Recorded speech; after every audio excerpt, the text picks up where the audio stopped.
Vous avez, par rapport à la soirée qui nous occupe, par rapport aux études de cas et cette innovation durable, un concept tout à fait nouveau à l'époque d'une automobile connectée, complètement électrique, et qui a pour fonction de polliniser aussi cette vie durable, de s'inscrire dans les smart grids. Racontez-nous cette histoire, parce qu'elle a eu plusieurs étapes, et c'est pas fini, je pense. ACA, c'est d'abord une société française qui est née au début des années 80. Nous sommes une société d'ingénierie et de conseil en technologie. Alors, qu'est-ce que ça veut dire? Ça veut dire que nous accompagnons nos clients dans le développement de leurs produits, de leurs process, de leurs innovations. À partir des années 2008-2009, on est en pleine crise économique, et notamment dans le monde de l'automobile. De nombreux projets s'arrêtent chez nos clients. Pour nos dirigeants, il y a deux options. La première, c'est de réduire la voilure en libérant un certain nombre de nos collaborateurs.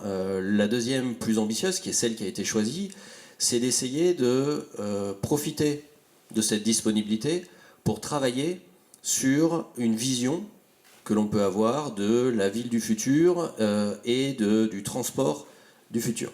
Cette problématique, vous la connaissez, on la vit à Paris, le trafic, la pollution, et il faut rajouter à ça un monde qui évolue et de plus en plus numérique, de plus en plus digital. Et donc on a voulu concevoir un véhicule qui essayait de répondre à tout ça, tourné vers les villes du futur. C'est à ce moment-là qu'on a commencé d'ailleurs une collaboration avec Dassault Systèmes et donc avec Keonis, et qu'on a mis en place la PLM sur notre projet, et notamment l'ensemble de la plateforme collaborative. Alors ce véhicule, pour en parler un petit peu, donc il est électrique, c'est aussi un véhicule autonome. Vous avez la possibilité de retourner la banquette et d'être ainsi face aux passagers arrière pour être vraiment En dans mode ce salon, mode salon, en mode salon. et vivre ce véhicule autrement.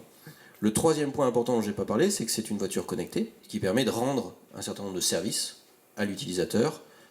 Ce véhicule est une étape. On est en train de développer, toujours au travers de ces outils-là, le véhicule d'après. Quelle fantastique utilisation de bench. Erika, Ludovic Lapère, qui sont des gens de Dassault Systèmes et qui ont été très prégnants dans la création de ce partenariat tripartite entre un éditeur, un intégrateur et un industriel ingénieriste.